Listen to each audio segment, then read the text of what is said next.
할렐루야. 하나님 아버지의 사랑이 크고 놀랍다는 그러한 가사가 우리의 영혼을 울리는 것 같습니다. 그 사랑이 핑계거리가 되면 안 되는데 하나님 사랑이 크고 놀랍다고 자꾸 핑계대고 세상 속에서 죄악 속에서 나태하게 어리석게 살아가면 안 되겠죠? 아유, 하나님 뭐 용서하실 거야. 우리 하나님은 뭐 너무나 좋으신 분이기 때문에 이게 핑계거리가 되면 안 된다는 거죠. 좋은 분일수록 더 잘해야 된다. 그렇지 않아요? 우리가 상대하는 사람들이 좋은 사람일수록 더 잘해야 되지 않는가. 저는 그렇게 생각해요. 잘해줄수록 깔보고 약보고 그러지 말고 그런 분에겐 더 잘하는 그런 것이 되어야 된다고 믿습니다. 우리 서로 인사 나눌 때 하나님은 건강을 주십니다 라고 인사합니다.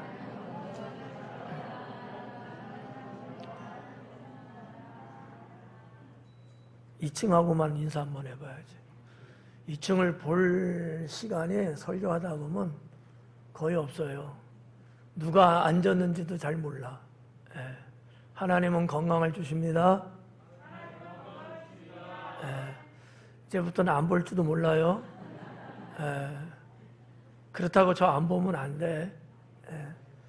유아실은 어때요? 뭐 소리는 서로 안 들리니까 내 소리는 들리죠? 손만 막 이렇게 흔든다.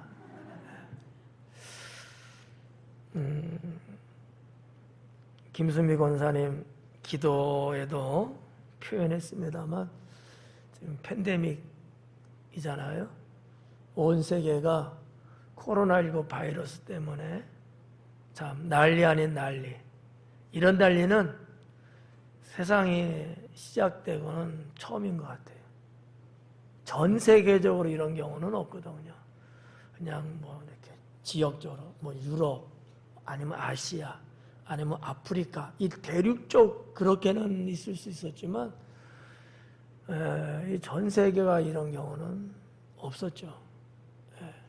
이제 교통의 발달이 너무 잘 돼 있다 보니까 이게 이제는 전 세계적인 문제가 된 거예요. 당진에서 유행이 시작하면 저 아프리카 소말리아에서도 바로 유행이 된대. 웃지도 않고 울지도 않고 도대체 무슨 소리 하시나 하고 목사님 더위 먹으셨나 그러는 것 같아 눈치가. 그만큼 빠르다는 거지. 그럼 이제 솔직하게 말할게요. 당진에서 유행은 없어. 저 서울에서 유행이 되면 바로 이 통신이 워낙 잘 됐으니까 그날 그 시간 똑같은 동시대에 당진에서도 유행이 막 되더라고. 이건 조금 이해가죠? 근데 당진에서 유행이 돼갖고 소말리아 들어본 적이 없는데 막 이러시는 것 같아요. 저는 이 코로나를 겪으면서 말이죠. 여러분들은 어떻게 생각하는지 모르지만 하나님이 마지막 때에 신앙을 흔들어 보는구나. 그런 생각을 해요. 이게 성경적인 얘기거든요. 하나님이 이 말세 마지막 때에는 나무를 흔들으시는 거야. 우리의 신앙을 흔들어 보는 거예요. 떨어지나 안 떨어지나.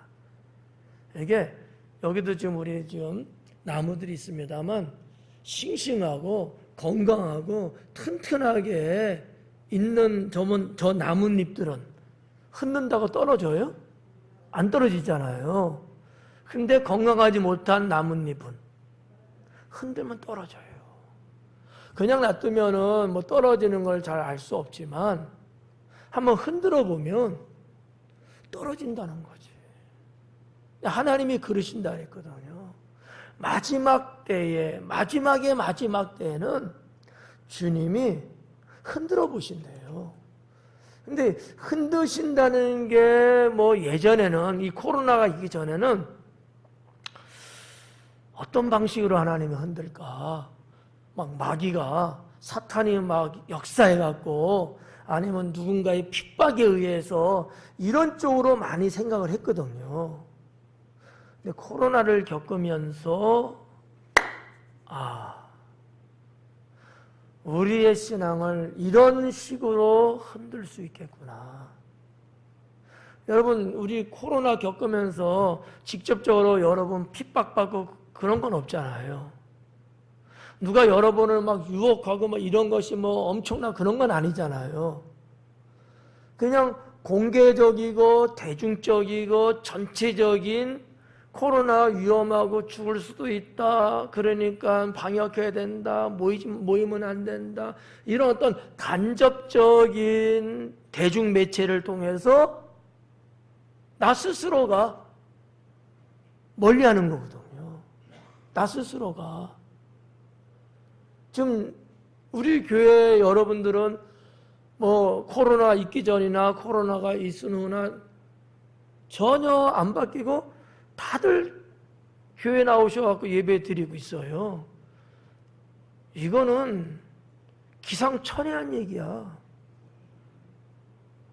지금 우리 주변에 수많은 교회들, 우리 당진만 봐도 말이죠. 예배를 제대로 지금 못 드리는 교회들이 수두룩합니다.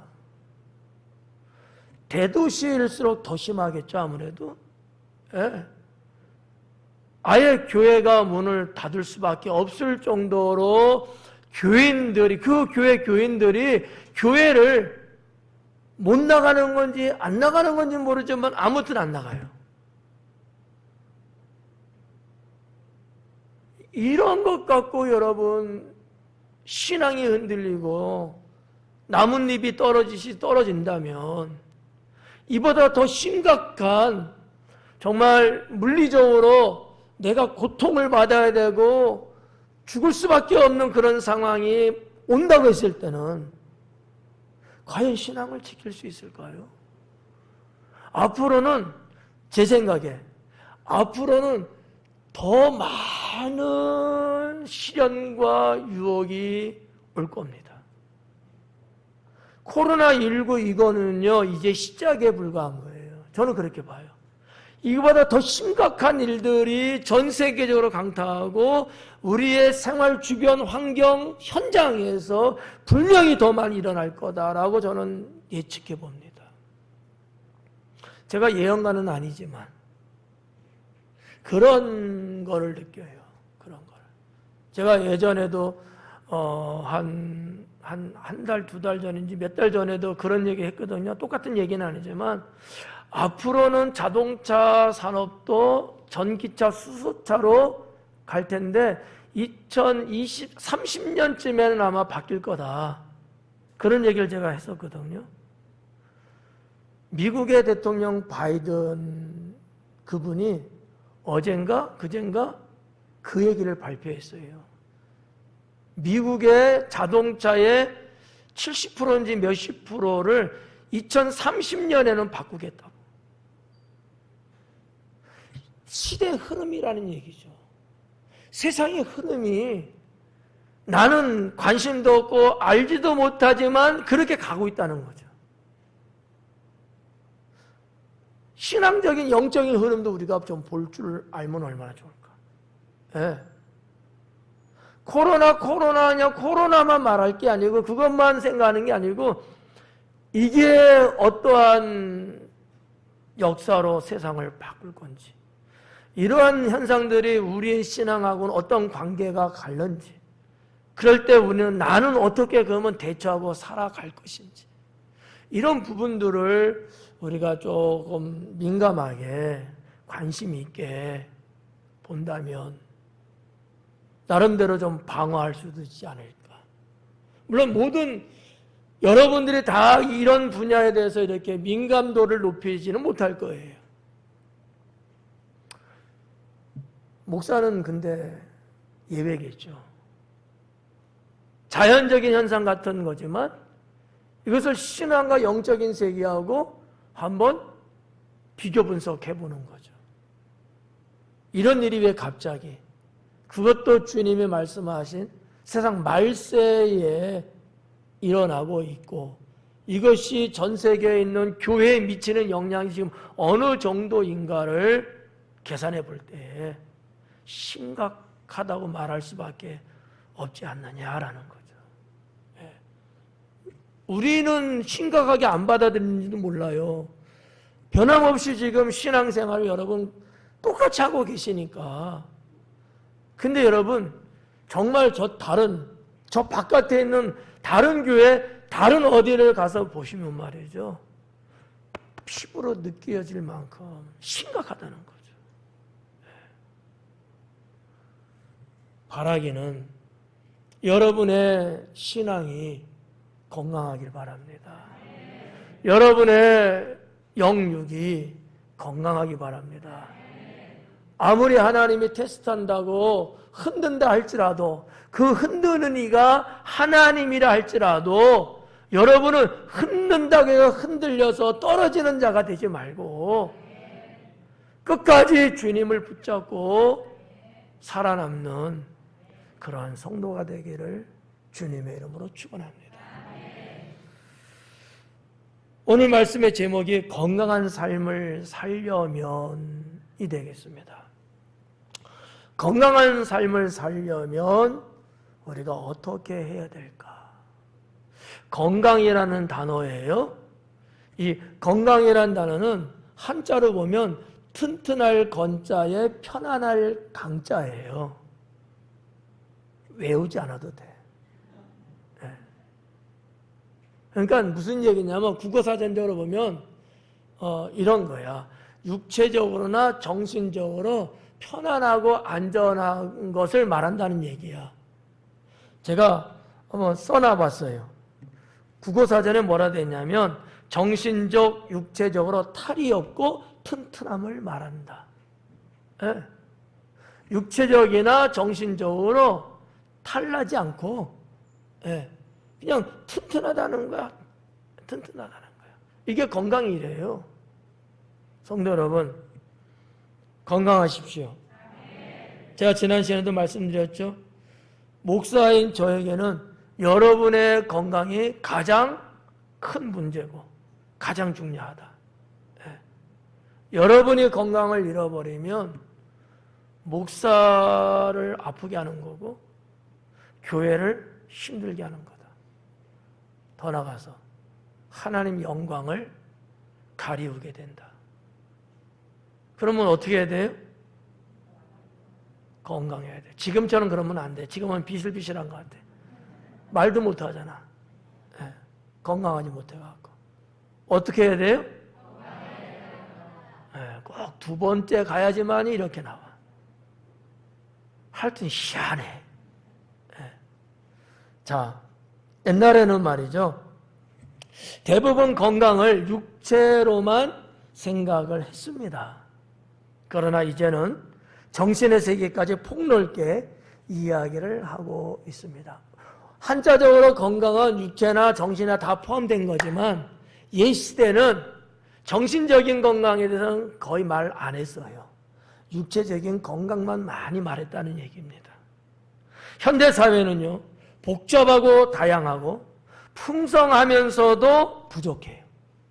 그리고 예민하고 미세한 것까지도 얽히고 설키고 이렇게 구성된 사회가 현대 사회가 아닌가. 저는 저 나름대로 그렇게 진단해 보고 있습니다. 아마도 직업 중 우리 현대 사회의 직업 중에서 가장 잘 되는 직업을 꼽아보라면 크게 두 가지 정도는 생각해 봐요. 하나는 의료계, 또 하나는 법조계. 의료계는 육체 건강 전담하고 있는 직업이죠. 법조계는요, 정신 건강을 담당하는 직업군입니다. 얼마나 많은 법정 싸움들을 하는지 몰라요. 예전 같으면은 서로 그냥 몇 마디 대화하고 그냥 없었던 걸로 하고 뭐 이렇게 그냥 무모하고 살았어요. 그것이 뭐 조금 뭐 내가 손해가 있든 뭐 없든 간에 말이지. 가족 간에, 이웃 간에, 동료 간에 예외 없었어요. 그렇지 않아요? 자, 어때요? 저를 봐, 저를. 오늘 건강에 대한 설교야. 비실비실하지 말고.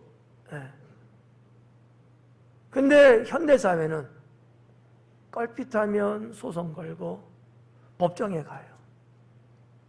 잘잘못을 따지고 어떤 손해배상을 청구하고 거기에 때로는 뭐 표현이 좀 죄송합니다만 혈안이 되어 있는 시대인 것 같아요. 하여튼 이 법 쪽에 종사하시는 분들이 엄청나게 아마 바쁠 거야. 엄청나게. 뭐 여기에 연하여서 어떤 뭐 재정에 해당되는 그런 직업군, 회계사나 세무사나 이런 쪽도 같이 맞물려 있는 문제니까. 그럴 것 같아요.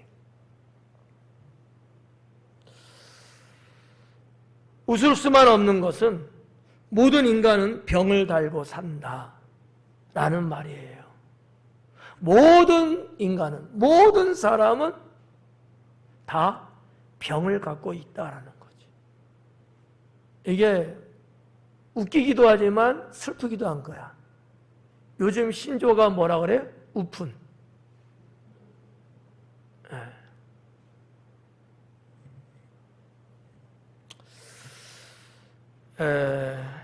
자금에 강하게 느끼고 있는 코로나19만 봐도 그렇지 않습니까? 옛날 같으면 죽을 병인데 살려놓으면서 살아있으면 새로운 병을 또 얻게 돼서 그 병에 시달리고 그렇게 살아가는 것이 우리의 현실 아니겠습니까? 그냥 죽도록 놔두면 참 좋을 텐데.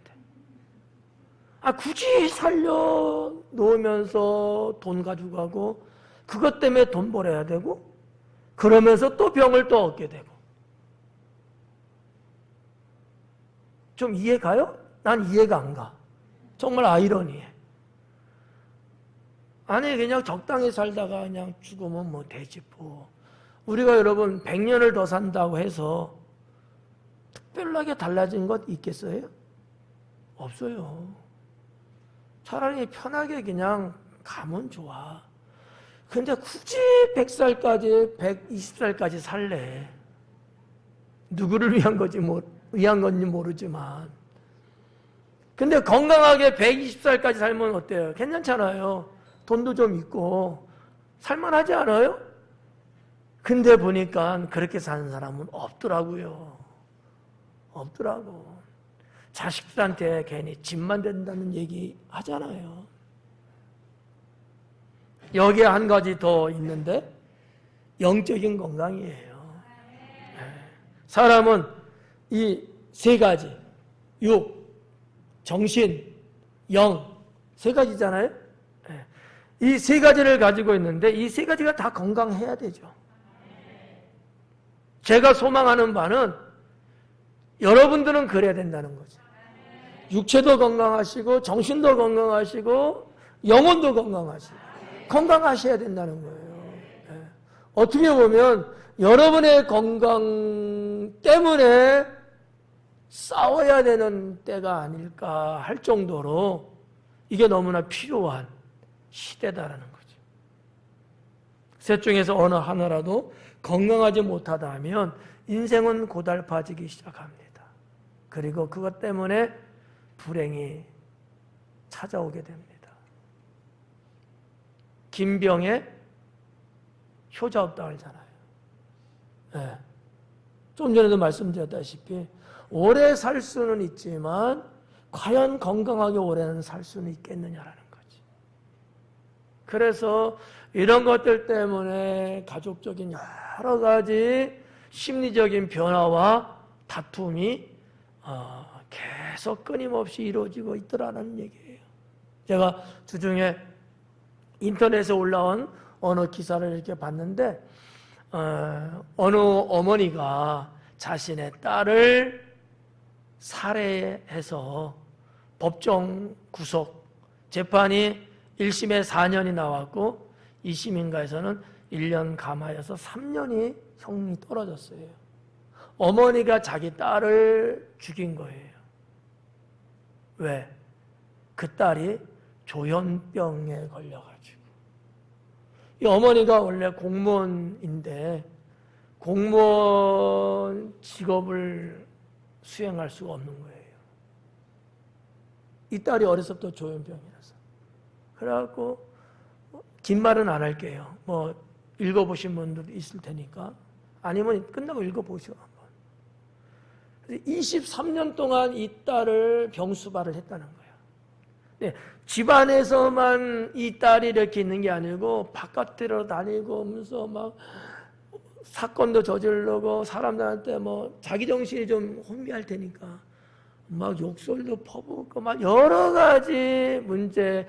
23년을 이 딸을 병수발을 했는데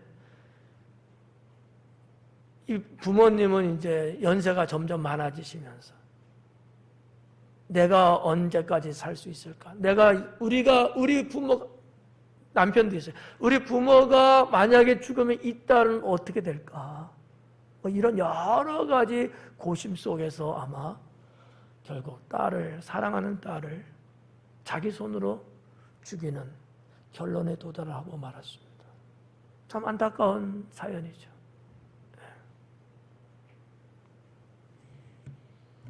왜 딸을 사랑하지 않아서 그랬을까요? 아니에요. 건강하지 못하니까 결국 행복했던 한 가정은 이렇게 비참하게 무너지고 말더라고요. 성도 여러분, 나 한 사람 한 사람의 건강이 얼마나 중요한 것인가. 이거 여러분 우습게 가볍게 넘길 얘기가 아니에요. 더군다나 하나님을 믿는 여러분들, 믿음으로 산다고 하시는 여러분들, 정말 여러분들이야말로 건강하게 살 수 있어야 된다고 저는 확신합니다. 건강하셔야 돼요. 네. 그러면 건강하게 살려면, 건강한 삶을 살려면 어떻게 해야 될까? 첫째는 하나님 말씀을 가지고 살아야 합니다. 오늘 본문 성경에서 그걸 말씀하고 있어요. 하나님 말씀 가지고 살아야 된다. 하나님 말씀. 제가 한번 읽어볼까요? 이렇게 기록했습니다. 내 아들아, 내 말에 주의하며 내가 말하는 것에 네 귀를 기울여라. 그것을 내 눈에서 떠나게 하지 말며 내 마음속에 지켜라. 그리고 뭐라 그래? 그것은 얻는 자에게 생명이 되며 그의 온 육체의 건강이 됨이니라. 네. 하나님 말씀을 가지고 살아야 건강한 삶을 살 수 있다라고 하는 거죠. 그러면 하나님 말씀을 가지고 산다고 하는데 그게 어떤 것들이냐? 첫째는 귀를 기울여서 들어야 된다라는 거예요. 하나님 말씀을 귀를 기울여서 들어라라는 거지. 네. 귀를 기울여서. 우리 그런 말 있잖아요. 쫑긋 이런 말 있죠. 그죠? 귀를 기울이는 거예요. 네. 제가 목소리를 좀 조그맣게 하면 여러분들이 더 들으려고 더 주의를 기울여야 되는 거. 그런 것처럼. 네. 이해가요? 네. 하나님 말씀이 어떤 말씀인가 여러분이 주의하고 잘 들으려고 귀를 기울여야 된다는 거지. 이거는 우리들이 가지고 있고 우리들이 말하는 쉐마 신앙에서도 본질적인 문제예요. 듣는 신앙이잖아, 쉐마 신앙은. 근데 어떻게 들어야 되느냐? 귀를 기울여서 들어야 된다는 거지. 그냥 이거 여러분 여기 귓구멍 뚫렸다고 들리는 게 아니잖아요. 여러분이 저를 쳐다보고 귀는 열어놨지만 단 생각하면요. 들려요? 안 들리잖아. 그걸 말하는 거예요. 귀를 기울인다는 건 그런 거라는 거지. 예. 귀를 기울여야 된다. 그럼 어떻게 해야지 되냐? 첫째는 사모해야 된다. 말씀에 대한 사모함을 가져야 된다는 거지. 말씀에 대한 사모함이 없으면요, 귀를 기울이게 안 돼요. 건성이야, 건성. 근데 말씀을 사모함이 있으면 귀를 기울이는 거죠. 그러면 사모하게 돼 있어요. 오늘 가서 말씀 들어야지. 이 사모함이 있으면 여러분이 이 예배 와서 귀를 기울일 수밖에 없어요. 그러면 그 말씀이 여러분 안에 있게 되는 거죠. 이런 어떠한 순리적이고 순차적인 이런 것들을 여러분들이 좀 느끼셔야 돼요. 예. 그래서 이 사모함을 가지고서 귀를 기울여야 된다. 그리고 경청해야 된다. 사모함뿐만 아니라 정말 쫑긋하고 들으려고 여러분의 온 힘을 거기다 기울여야 돼요. 여러분들이 그렇게 말씀에 귀를 기울이면 그 말씀은 틀림없이 여러분의 영혼에 이렇게 안착하게 됩니다. 들어가게 되는 거예요. 그런데 멍 때리고 있으면 안 돼. 멍 때리는 사람 지금 몇 명 있거든. 말씀이 없으면 건강하게 살 수가 없습니다. 네. 말씀은 곧 하나님이시라 그랬잖아요.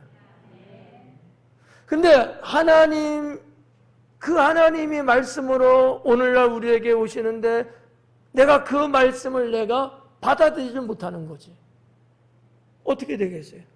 하나님 없이 사는 거예요. 형식이고 껍데기일 뿐이요, 그냥. 네. 그래서 첫 번째는 귀를 기울여야 된다. 두 번째는 말씀을 눈에서 떠나지 않게 해야 합니다. 말씀을 눈에서 떠나지 않도록 해야 된다는 거죠. 여러분들 성경 읽고 계시잖아요. 제가 정중하게 하나 권면할게요. 말씀을 귀로만 들으면 의미 없어요. 요즘 뭐 다들 핸드폰 있으니까 핸드폰 다 이렇게 성경 틀어놓잖아. 틀어놓으면서 설거지도 하고 틀어놓으면서 TV도 보고 그러나? 틀어놓는 것은 부득이한 경우는 틀어서 듣는 거는 좋아요. 그러나 부득이하지 않을 때는 눈으로 말씀을 읽으셔야 합니다. 우리 성도님들 그룹 기간별로 등등을 해갖고 성경 읽었다고 해서 서로 단톡에 올리고 그러시잖아요. 화내지 마요, 이런 말에서. 귀로 듣는 것으로 가려고만 하지 마라. 직접 눈으로 성경 말씀을 글자를 읽는 것으로 가셔라. 달라요, 그게. 네. 정말 다르다니까. 내가 이 성경 말씀을 이렇게 놓고 볼 때는요, 여기에 집중하게 돼요.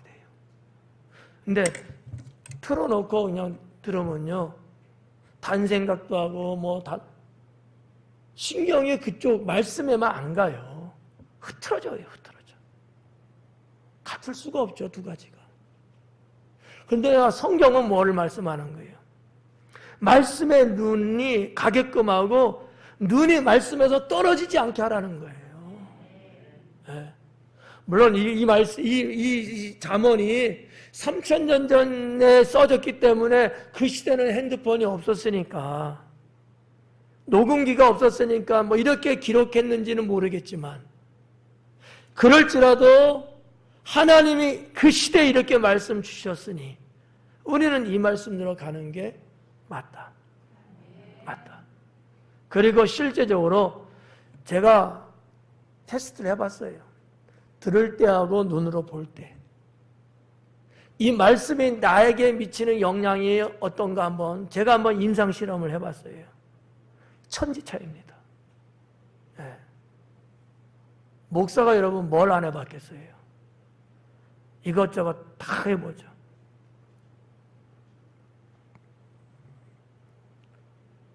말씀을 눈에서 떠나지 않게 하라는 주님의 말씀을 여러분들이 기억하셔야 합니다. 그래서 늘 눈으로 보셔라. 눈으로 보셔라. 눈으로. 그리고 좀 행동으로 보이는 것까지도 포함된 말씀이 아닐까라고 저는 좀 생각해요. 여기 이 말씀을 눈에서 떠나지 않게 하며라는 이 내용 안에는 우리의 행동으로 말씀을 보여줄 수 있어야 된다라는 거죠. 그러니까 우리의 행동, 우리의 생활이 하나님 말씀이 비춰져야 된다는 얘기죠. 그러려면 그 말씀이 내 안에 있어야지만이 가능해지는 거죠. 네. 굳이 막 암기를 하고 그러면 최고지만 혹시 그러지는 못할지라도 늘 눈으로 말씀을 보라는 거예요. 전혀 달라요. 네. 그리고 세 번째는 마음속에 담아야 합니다. 네. 하나님 말씀을 여러분 마음속에 담으셔야 돼요. 그러려면 어떤 방법이 있을까요? 첫째는 외우셔야 돼요. 여기서부터 걱정이다. 외워야 된다니까. 자꾸 외우려고 하셔요, 그냥. 완벽하게 외워야 된다는 건 아닌데, 계속해서 외우려고 여러분들이 거기에 집중하시라는 얘기예요. 네. 그리고 두 번째는 말씀을 자꾸 생각하셔야 돼요. 자꾸 생각하셔야 돼. 네. 그냥 외우기만 해도 큰 의미 없어요. 외웠다면 외운 말씀을 생각하고, 읽었다면 읽은 말씀을 한번 자꾸 생각해보고 떠올려보고, 이런 식으로 가야 그 말씀을 우리는 가지고 살 수 있게 되고, 그럴 때 비로소 우리는 영육간에 건강한 삶을 살 수 있게 된다라고 하는 것이죠. 여러분, 죄송한 얘기지만 보면은 여러분 성경 제가 말씀드렸잖아. 일주일에 막 50장, 100장, 150장 많이를 읽으셔요. 그래서 기절할 것 같아, 그냥.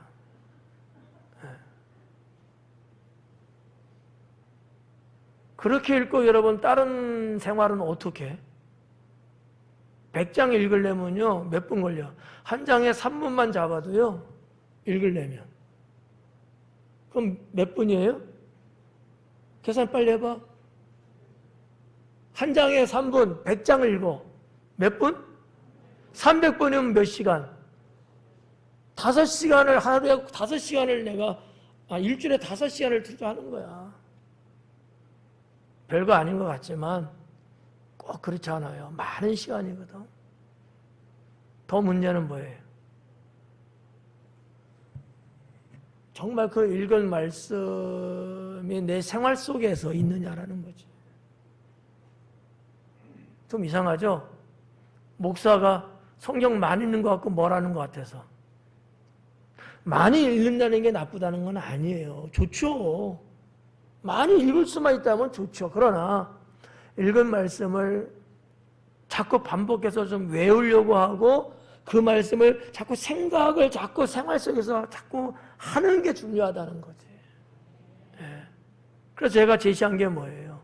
하루에 3장. 그것도 안 되면 하루에 1장만이라도 읽어라. 그 이야기 속에는 이 내용이 있는 거예요. 한 절이라도 여러분 외워라. 구역 보고서 올라온 거 보니까 성구, 암송 체크 안 하는 구역들이 있더라고. 혼나야 돼, 이건. 일주일에 그 한 절 외우라는 거예요. 어려울까요? 쉬울까요? 반주자 어때요? 일주일에 한 절이야, 주보에 나간 거. 외우는 거 어려울까, 쉬울까? 쉽겠죠? 찬양대석은 어때요? 위층은 어때요? 아래층은 안 물을게. 그게 안 될까? 물론 하시는 분들도 많이 계시겠지만 이런 영적인 말씀 훈련을 우리가 꾸준히 해나갈 때에 그 말씀이 여러분 안에 있으면서 그 말씀이 여러분의 영혼을 인도하고 지켜줄 수 있다라고 하는 거예요.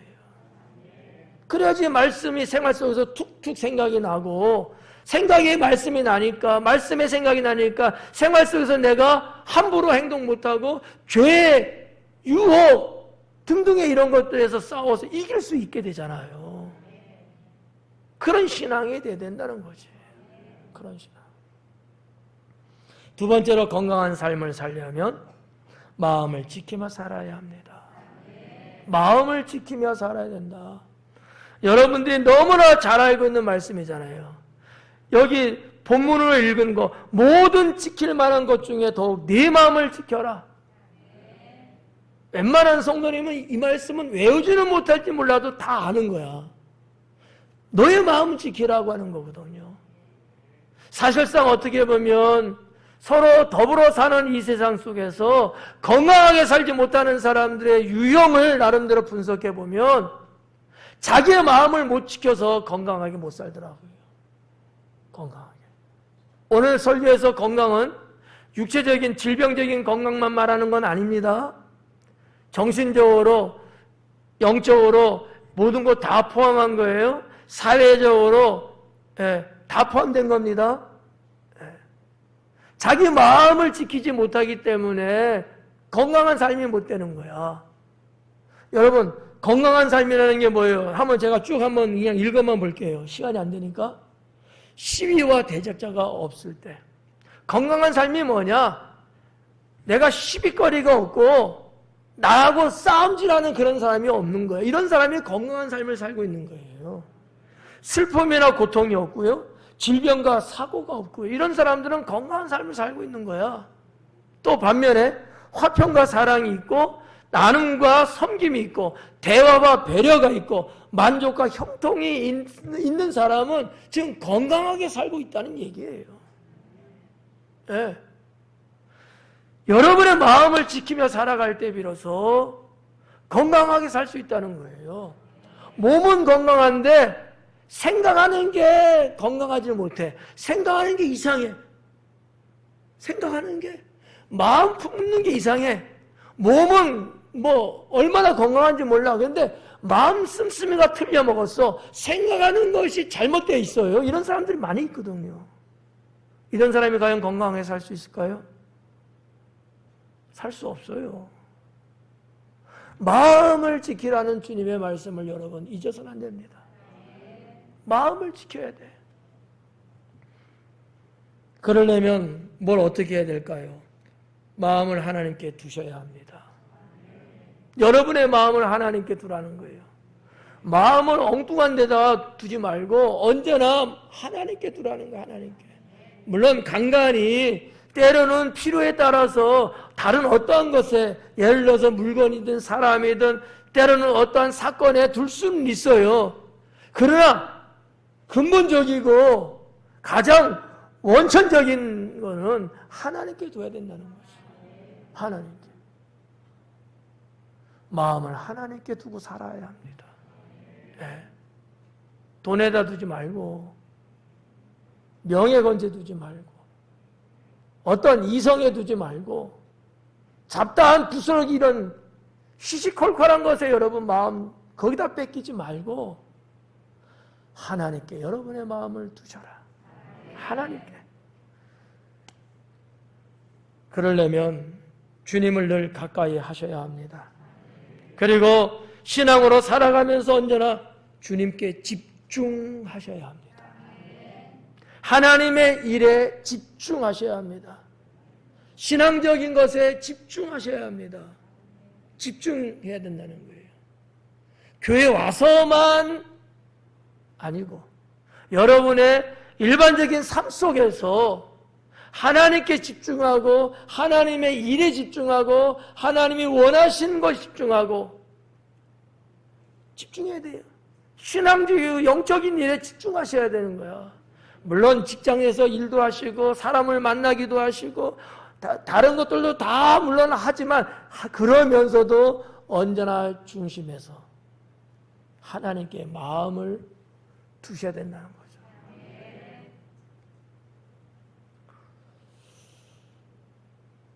더 나아가서 하나님께 두는 방법에 이런 것도 있어요.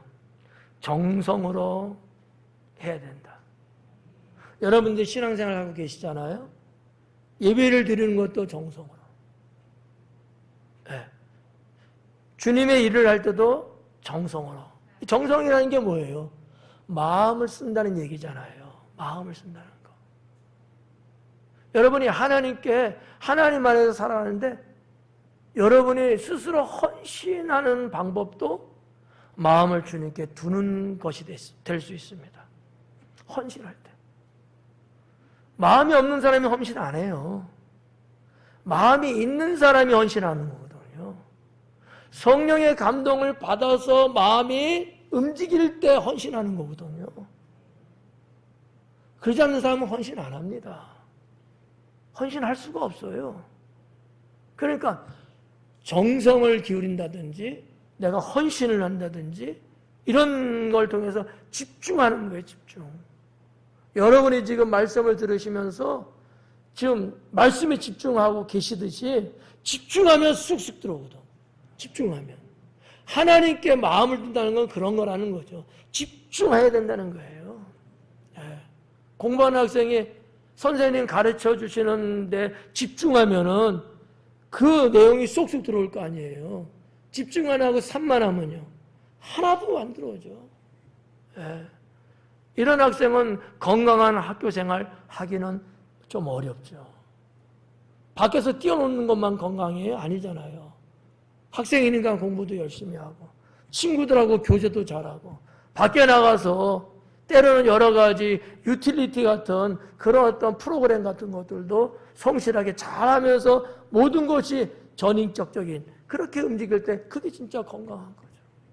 네.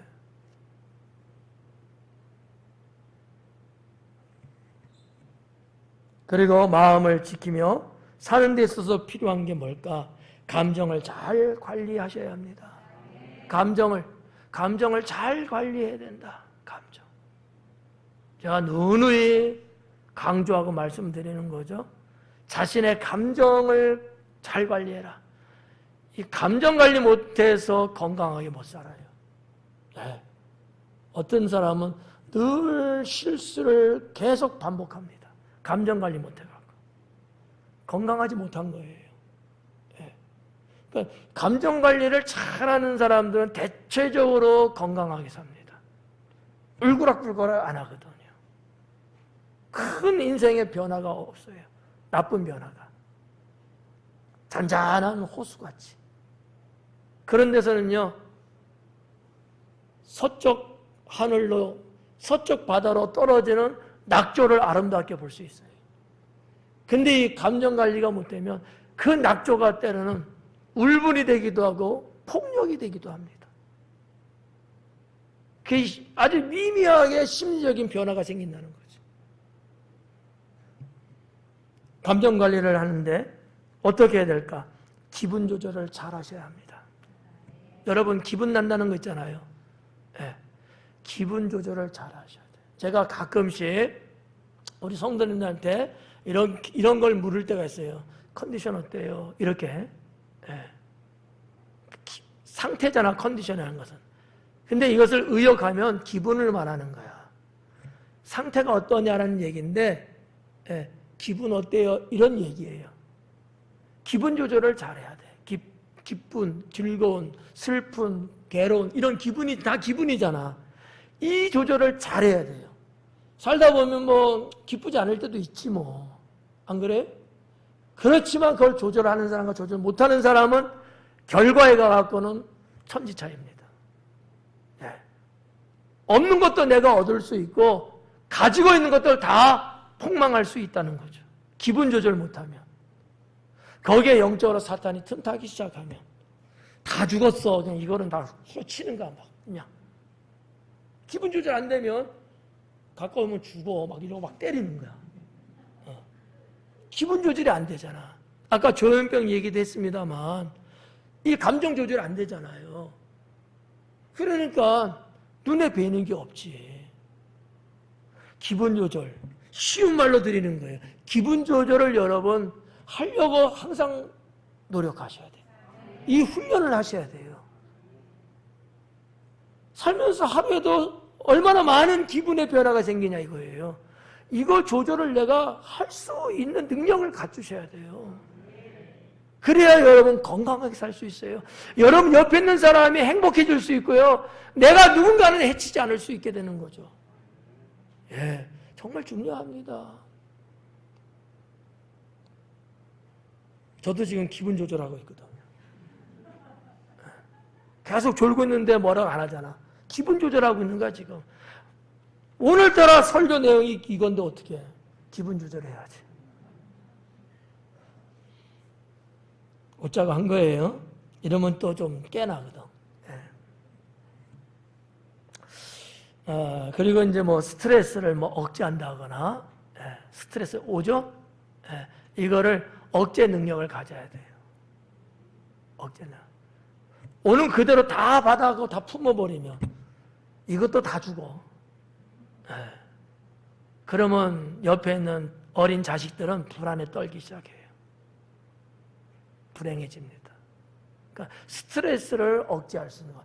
안 받으려고 한다든지 받았으면 해소한다든지 이런 것들을 조절을 할 수 있는 거. 누가 해주는 거 아니에요.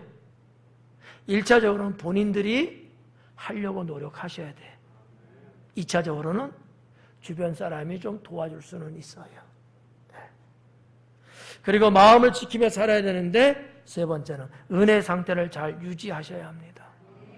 은혜 상태를 잘 유지해야 된다. 여러분 어떻게 은혜 받아요 안 받아요? 받죠. 받았다는 얘기는 그 은혜가 내 안에 있다는 얘기죠. 이거를 유지를 잘 하셔야 돼요. 은혜 받기는 기가 막히게 잘 받아. 늘 받아. 남들은 늘 안 받는데 나는 늘 받아. 근데 받자마자 자꾸 쏟죠. 이건 아니야. 이건 위험해요.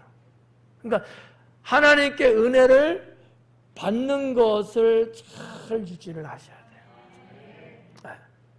뭐 동네마다 이렇게 우리나라 보면은 저수지들이 있잖아요.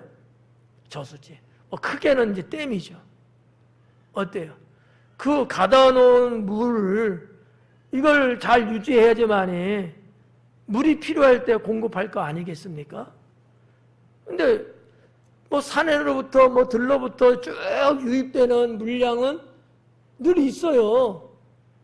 근데 유지를 못하고 들어오는 족족이 다 쏟쳐버리는 거야. 그러면 가뭄 때 어떻게 여러분 하겠어요? 그 저수지다 뭐 댐이다 의미가 없는 거잖아요. 그런 것처럼 하나님 은혜 여러분 받는 거는 잘 하시는 건데 받는 은혜를 유지를 잘 하셔야 돼요. 네. 유지가 돼야지만이 그 은혜를 종자로 삼고 또 다른 하나님의 은혜를 또 받을 수 있는 힘이 생겨요. 근데 은혜가 내 안에서 유지가 안 되면 너무너무 힘들어. 여러분 밧줄만 붙잡고 한 10m 올라가 보신 적들이 있어요? 군에서만 아마 이런 경험들을 할 텐데 쉽지 않아요. 외줄 타고 10m 올라가야 돼요. 그렇게 어렵다는 거야. 은혜가 유지가 되지 않은 상태에서 은혜를 받으려고 하는 게 그만큼 힘들다는 거예요. 은혜가 유지된 상태에서는 또 다른 은혜 받는 것은 너무 쉬워요. 수월해요. 그게 낫죠. 네. 건강하게 사시려면 은혜의 상태를 잘 유지하셔야 합니다. 그러기 위해서 믿음으로 사셔야 되고요. 예배 생활 성실해야 되고요. 경건하게 하루하루 시간 사셔야 합니다. 오늘 크게 세 가지인데 시간이 너무 많이 가서 두 가지만 하고 마치겠습니다. 마지막 하나는 마지막 24절에 기록된 말씀인데 그냥 한마디로만 이렇게 축약해서 말씀드리면 말을 잘하며 살아야 된다. 그래야 건강할 수 있다. 말 잘하며 살자. 내가 말 잘못하면 그것이 결국 나한테 돌아옵니다. 그럼 나는 건강하게 살 수가 없어요. 내가 말을 잘하며 살아야 좋은 것이 나한테 와서 내가 건강하게 살 수 있습니다. 그래서 세 가지. 첫째는 하나님 말씀을 가지고 살아야 되고, 둘째는 마음을 지키며 살아야 되고, 셋째는 말을 잘하며 살아야 되고. 사랑하는 성도 여러분, 건강하십시오. 여러분은 저하고 한 가지 약속합시다. 약속할 수 있어요? 뭔지도 모르는데, 야, 배짱 좋다. 건강하게 살고 행복하게 살겠다고 약속합시다. 약속한 거예요? 걸어. 안 걸어도 괜찮아요. 눈치 보지 마라. 나는 건강하게 안 살고 불행하게 살 거야. 안 걸어도 돼요. 나 건강하고 행복하게 살자는 약속이에요. 예, 우리 어릴 때 이 명칭은 깐부 걸었다 그랬거든. 자, 아무튼 자, 약속 새끼손가락 걸었습니다. 예, 우리 세대는 여기까지야. 요즘 애들은 뭐 이것도 하고 뭐 비비고 막 별게 다 있던데, 예, 건강을 잃으면 다 잃는다는 말 있듯이 이제부터라도 하나님의 복을 받으면서 더 건강하고 행복하게 살아가는 성도가 되기를 주님의 이름으로 축원합니다.